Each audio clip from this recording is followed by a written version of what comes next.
Hello everyone! It is good to be back. Now today's video is a little bit different because we're not going to be talking so much about Gundams, even though they do relate heavily to this current topic. The reason why I say that is, about 38 years ago, my love for things that have lots of little parts to come together to make something bigger, like a Gundam, started with, well, insects. Now why do I say that? Well, first off, insects come in a gigantic variety of size, shapes, and colors, just like Gundams do. They are comprised of multiple parts, just like Gundams are. And really, when it comes to a level of creativity, you can't really top what's found in nature. I derived so much of my inspiration for the builds that I've done in the past, whether it be colors, whether it be modifications, anything like that, from insects. Now, I made a video a while ago about this that touched on various inspirations for being able to make your Gundam stand out and look different, and one of the main things was this topic. Today, I'm going to show you all how to do an insect mount from beginning to end, what exactly you need, and how this could help you build your creativity when it comes to building Gundams or any other future model projects. So right now what we're going to do is an overview of some of these specimens that I have here. Now again, to really exemplify how different some of these things can be, I'm going to show you right now one of the largest insects in the world. This is a Goliath beetle. I'm going to just come up to the camera right there. This guy is one of the heaviest insects. It is the size of my hand, and these are found normally in Africa. This is real. This is not painted. This has not been treated in any other kind of way. This is how you would find this walking around in nature. Now, before some of you freak out and say, holy cow, if I saw that in person, I'd die. They do come in some of the most beautiful color varieties and patterns you can imagine. Now, if you take a look at this is Goliathus orientalis. The last one you just saw was Goliathus goliathus. Now, for some of you who are into PC gaming, you'll notice that Razer has adopted the term Goliath or Goliathus for some of their products, and this is where that comes from. So now, looking at this patterning on the elytra right here, or these upper portion of the wings, the outer shell, that would look awesome on a Gundam. If you could incorporate this kind of design into a mecha build, that would be a pretty rad looking thing. And the cool thing about it is everyone watching here, if you wanted to use something like this, would think of executing it in a different manner, which in turn may give others inspiration to want to try something different. Some of the other specimens here, this is a elephant beetle or Megasoma elephas. Now, if you notice the wrapping here, this is how I get these when I buy them. There are many various places you can buy insects from, or you could just go outside and collect whatever you find out there. I've gotten a lot of these on eBay. There are various websites that you can buy them on, and the prices vary. Some of them are in the thousands, hundreds, tens, $5, $2. It all depends on what you're looking for. But eBay is a very good resource for finding insects. If you go and you type in insects and you go into animal collectibles, you'll find tons of stuff there. Beetles, moths, butterflies, you name it. Just as a bit of further overview, here is a Hercules beetle. This is Dynasties Hercules. Now, what I love about these is those big horns. It looks like a crab claw, but also on top of that, it looks kind of like a rotting banana with those spots like that. Some of my absolute favorites, and some of these things get absolutely gigantic. This is Calcosoma atlas. I could be saying it wrong, but that is the spelling of it. And if you notice when you order a lot of these, they will come with the date collected. Some of them will come with the geolocation as to where they were found and other pertinent info. In this type of setting right here, not really interested in any of that. I'm not going to go searching for them, and I'm not cataloging anything. Although if you get really deep into this hobby, like you see in museums, they have all the relevant information there, from the collection date, where it's found, where it comes from, everything like that. Another thing about collecting insects, when you purchase them, they come in grades. Kind of just like Gundams come in grades, with your high grade, super deformed, all those types of things. With these, you'll have A, A1, B, B1, and so forth and so on. That really just dictates whether or not these insects have been broken or they're missing pieces from when they went through the drying process after death. So if you take, for instance, some of these mounts, you can get extremely detailed with dissecting all of the various antenna and parts to it, as you can see right here. This is a mount that I've done, or I should say a spread that I've done here. You can go as deep with this as you want and detailed as you want with these. That would be considered an A1. Nothing has been repaired. Everything's been prepared without any glue. That's the way I like to do it. So an overview of the things that you're going to need for doing something like this. Obviously, you will need pins. This is in order to be able to spread everything out. You need styrofoam, balsa wood, any kind of foam core board, anything that the pins will stick inside of and hold sturdy. You're going to need that. A pot, a little stove, or you can use your stove in your kitchen too, but just make sure whatever pot that you're using is designated for this type of thing. You don't kind of want to mix this where you eat. That would be kind of gross and you could probably get sick. You also want a sifter, but I also use this as a means for steam to be able to come up and get onto the beetles, which I'll show you in a second. Optional, you can buy these bamboo steamers that people use for making dumplings, glue gun, glue sticks, a blow dryer, which is not really necessary. I have a little heater right here. I'll show you what that's for, but again, it's not necessary. And as far as the pins go, you can go and get insect grade pins. They come in various gauges, thicknesses, and sizes. So some of them are extremely thin and very flimsy. Others are thicker and sturdier for things like this. When you first get your insects, as mentioned before, they're gonna come wrapped up like this. They are very hard and stiff like this, and they're also very brittle and delicate. They could break like that. The last thing you would want to do when getting any of these insects is starting to try to bend these legs or any of the antenna or anything, because they're very stiff, as I mentioned. They will break, and in the interest of keeping A1 quality mounts, or as good a quality mount as you can, you're gonna have to steam these. That's right, that's where the pot and boiling water comes in.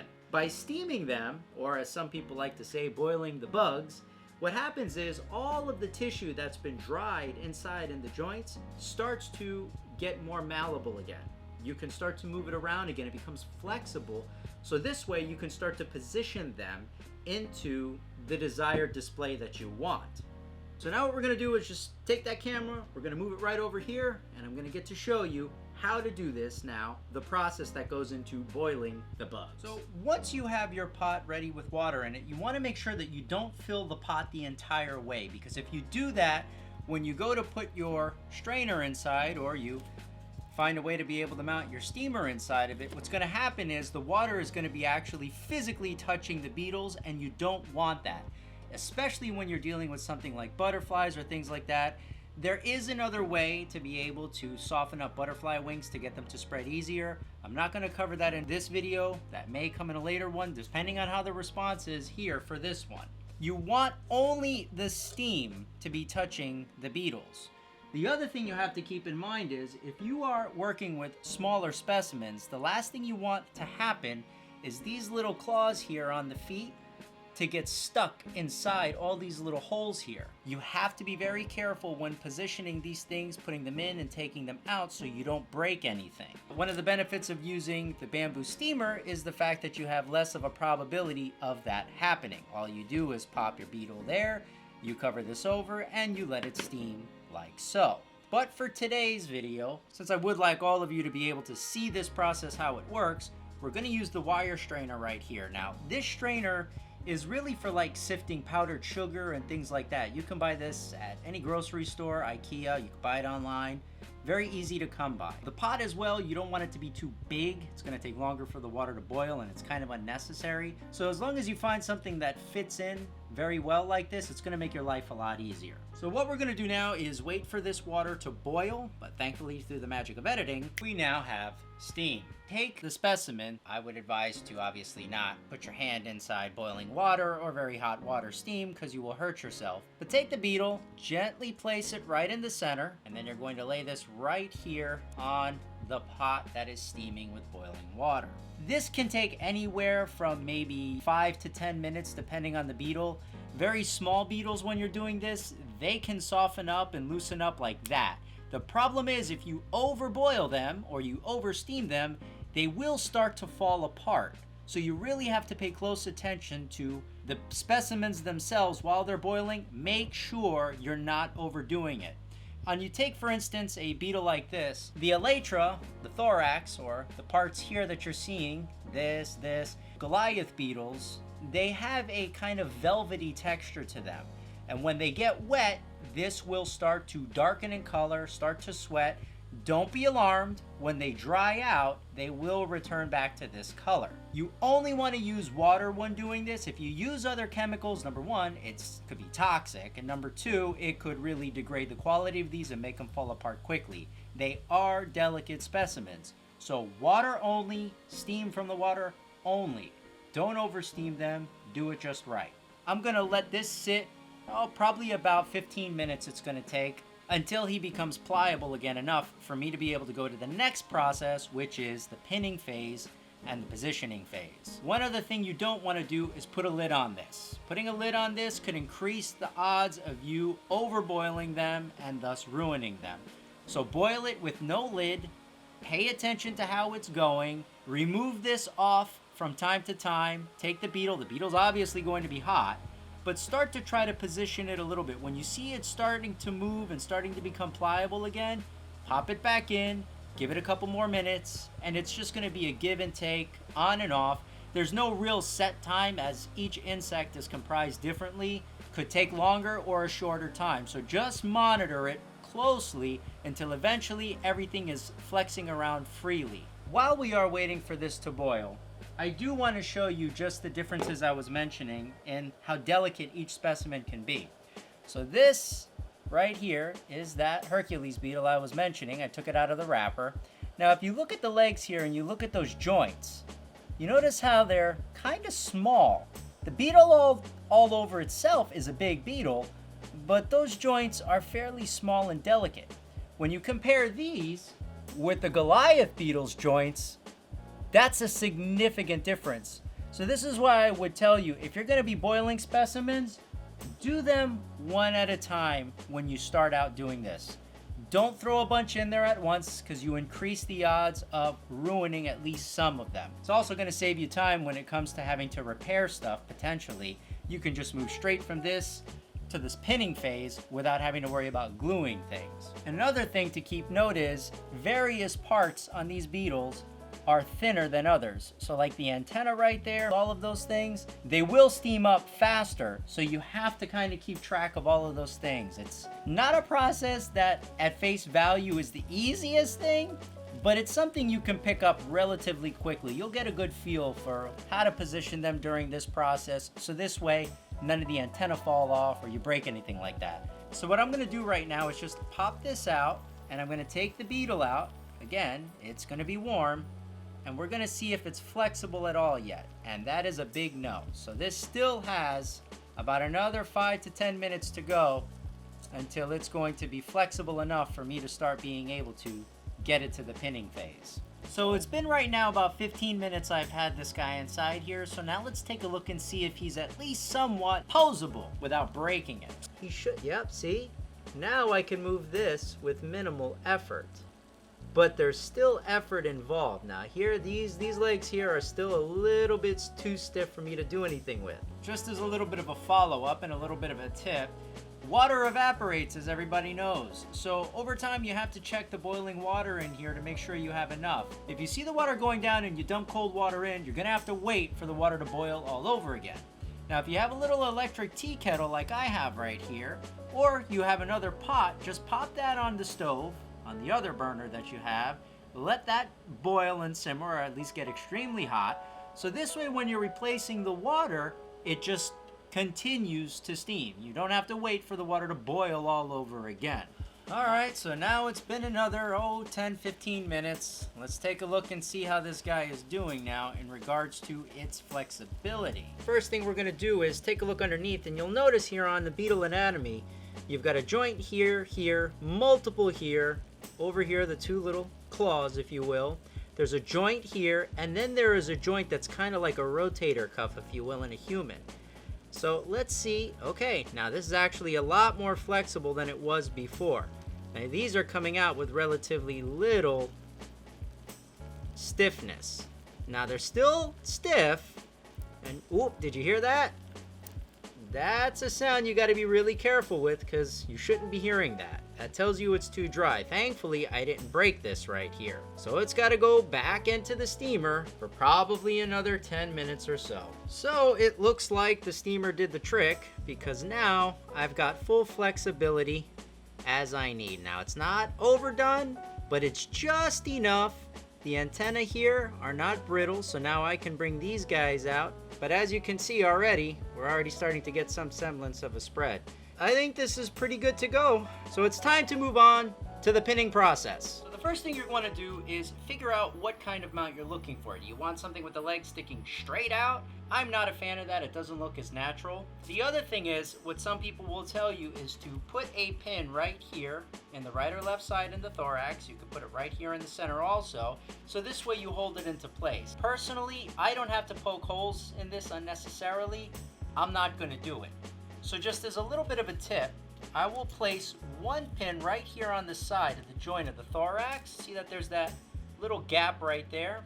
I'm going to place the other one right here, and I'm going to sandwich it in place. So now it's not going to be moving around. If I want to go a little step further, I can pop one pin right back here, kind of press against a little bit, and then go right over here, the front of the head here, press it against a little bit, and now I have a sturdy beetle that's not going to go flexing around everywhere when I start to place these pins. In order to get this in the position you want, you're going to need a lot of insect pins. Some of these things I've used upwards of 50 to 60 pin. So now you kind of go a little methodically with this, all right? So you notice you have all these little ridges right here on this beetle, this particular one. These are all points that I could use the pin to kind of press up against and hold it into a certain place. So I want to go for a slightly curved claw look here. So I'm going to put my finger right there. And if the insect specimen is very small, you can use tweezers for this. And I'm going to go right here. And I'm going to take a pin and I'm going to stick it right between there. So now this is held into place. You want to go a little bit at an angle with some of these pins to kind of press the leg down or the part down that you're pinning. This way it doesn't shift around. But a lot of this comes down to getting good symmetry. The pins may not be symmetrical on each side where they all go. It really is all dependent on the beetle. It's dependent on the look you're going for. One thing you can do, which is a little bit of a cheat sheet, you can draw flat lines, just straight lines throughout, measure them, and you can put everything parallel within those lines, so that helps you. It's a visual aid for you to get better symmetry when it comes to the final spread. Now you can get very detailed with this, because if you notice, there's these claws here that you can go and kind of pop a pin there and it will spread it open a bit. So you can add a little bit more of a detailed display of the anatomy of the beetle that you're pinning. And now notice this is sticking straight up. I don't want that. I want this to be flat down. So you can do what I like to call the little triangle right here. Pop one pin here, pop one pin there, and now this is pressing that part of the leg down. Not a whole lot more I can tell you, but right now we'll see a little bit of a time lapse of how I do this entire thing.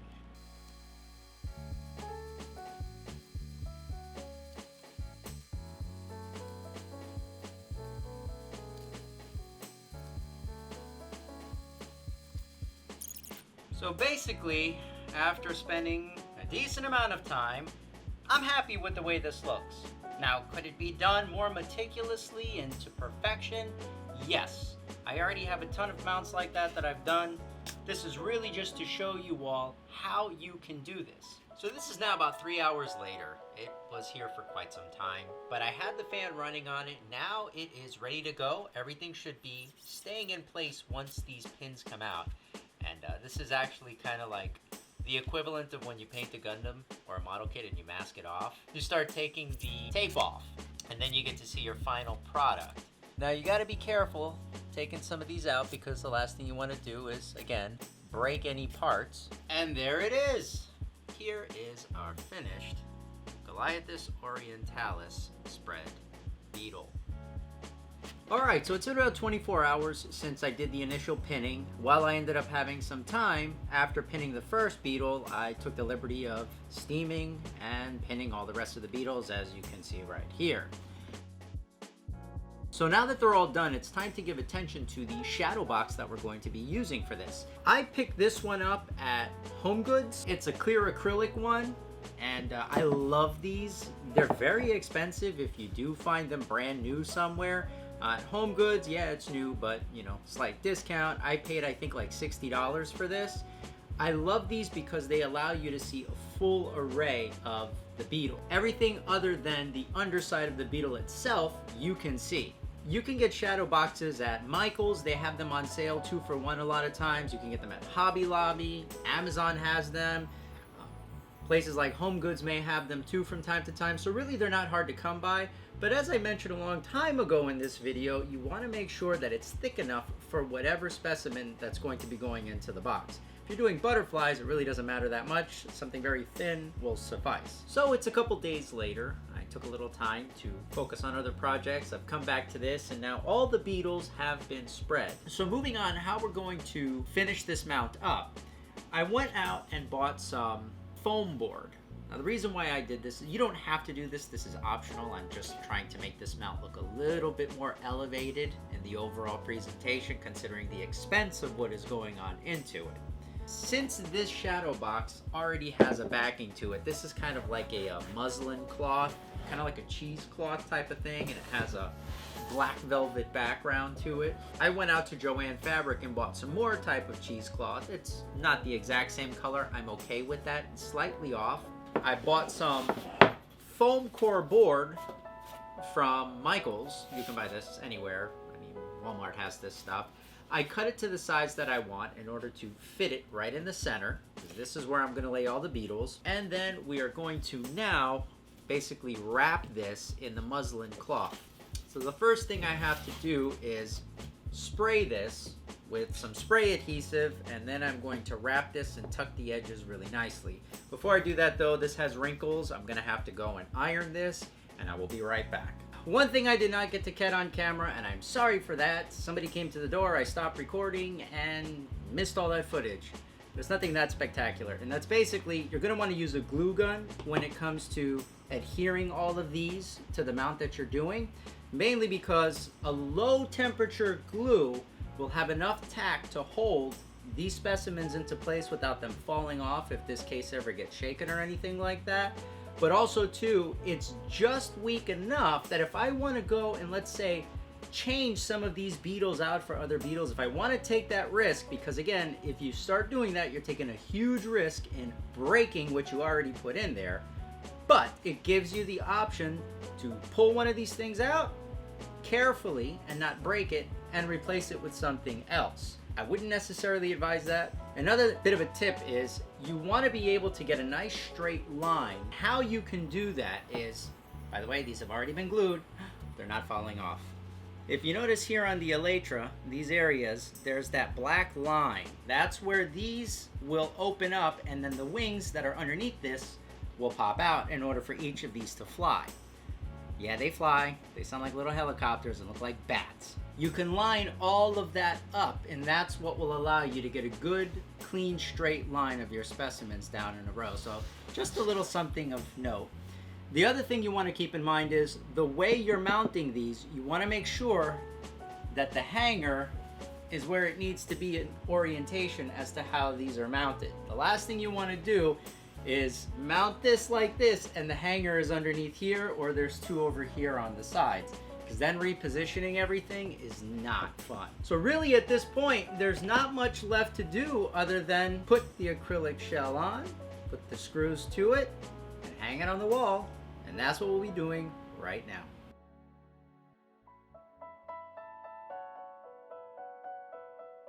So after everything has been screwed back together, our mount is complete.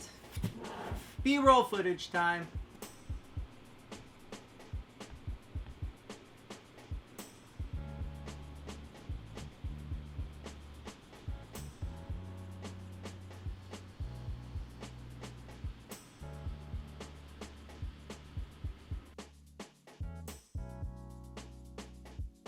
Alright folks, that about wraps things up. I hope you all enjoyed this. It is different content. I know it's not necessarily Gundam related, even though there are similarities, and it is, as I said, what inspired me to get into starting Gundams and model kits and things like that. Hopefully this opens you all up to something new. Maybe you can start expanding your horizons when it comes to hobbies. I know in this day and age, everything is getting more and more expensive, especially Gundams. Shipping times are taking longer, all that kind of stuff. So it may be a good idea to just go out into nature and see what you find. Maybe you'll find a new hobby. So if you like what you saw, comment below. Let me know what you thought of this video, what you want for future videos. Hit that thumbs up button, subscribe, hit the bell icon, all those other kinds of things. And I hope you all have a great day. Thanks again for watching.